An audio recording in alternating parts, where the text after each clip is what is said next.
Stage 1 and welcome back to Art with Miss Orr. I'm so excited to see you guys here to create another artwork with me. So today we are actually going to be creating an artwork on something we've been learning about this week in science. I've given you a clue and it's something that's shining all over my face. Can you guess what it is? What do you think it is? We are creating an artwork about a star in the sky. So today's artwork is actually inspired by a book that we read only a few weeks ago called How to Catch a Star. So there is only a few things that you'll need for this experiment and artwork. That's right, today's artwork actually is like a mini experiment, which is so exciting. I'm sure Professor Orr would love it. Alright, so the things that you'll need is paper, paintbrush, food colouring or dye, or you could also use blue paint, but you'll have to water it down to make it more into like a watercolour. So if you've got watercolour paints at home, even better. And then also you'll need salt because that's part of our experiment.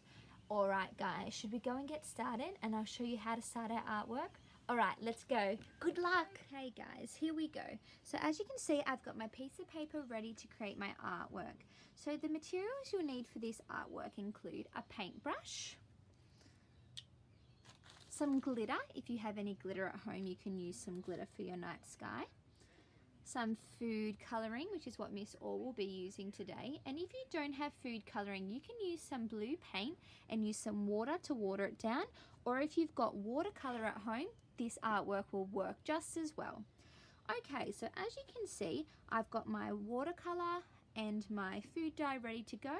And I've got a bucket of water here for my artwork. So we're going to create the background for our artwork. So I'm going to take a little bit of the food colouring, dip it in some water, and I'm going to paint my nice blue sky. Now remember, you can add some water to make your paint go further. So I haven't re-dipped my paintbrush in the dye ever since the start because I haven't needed to. For this artwork, it's actually better for you to have more water than paint. So I'm going to grab a bit more, but watch what I'm going to do. I'm going to hold it down and I'm going to make like a little blobbing action. So I'm dabbing the paint, which you would have done at art at school. So I'm dabbing the paint to make some patterns. Then I'm going to grab some more water and I'm going to paint the bottom part.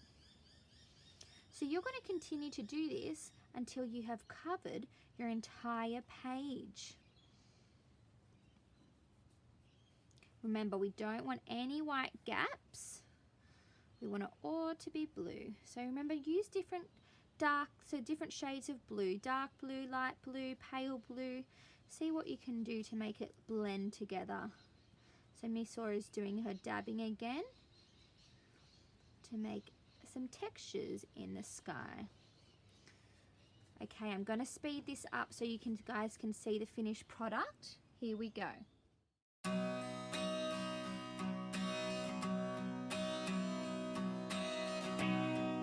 I've finished painting my background, but I'm just adding any leftover food colouring I've got to make the background have a little bit more texture and to make it be dark and light blue. So there we go. Alright, so while it is wet, this is very important that you do this while it is wet, otherwise your artwork experiment will not work. So what you're going to do is grab your salt and you're going to sprinkle your salt on your artwork. Now, you can use as little or as much as you want, and then I'm going to actually sprinkle some of my glitter on top just to add a little bit of shine. Alright, now I'm going to let you guys stay there while this speeds up and we'll see what it looks like in around 5 minutes. Look at the stars, look how they shine for you, and everything you do. Yeah, they were all yellow. I came along. Guys, how cool is this? It looks like a bird's eye view over the Great Barrier Reef.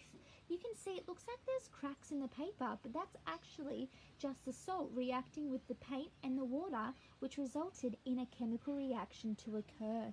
So it's made all the paint separate from one another, and it's actually resulted in creating this beautiful background that we're going to use for our next step of creating this artwork. Are you ready? All right, here we go. Alright guys, so for our next step, you might want to get some confetti stars if you've got any at home. Look like this, and sprinkle it around your page to make the little stars shining in the night sky. After that, you can use a piece of paper, or like Miss Orr did, aluminium foil, which you'll find in your kitchen cupboard possibly, and cut out a big star shape. So this is going to be our main star for our artwork. Now this was a little bit tricky to do, so if you would like some parent help, make sure you ask your parents for help before doing this activity as well. So I've added some glue to the back of my star, and I'm just going to stick him down over there because I want him to be in the corner, but you can place your star wherever you would like. Now another thing that I've done, I've rolled up some aluminium foil and I have rolled it into little balls, and I'm going to place this around my artwork to represent little meteorites and other little shining stars. So I'm going to just go and add a few more extra touches to my artwork and then we'll be done. So watch this. So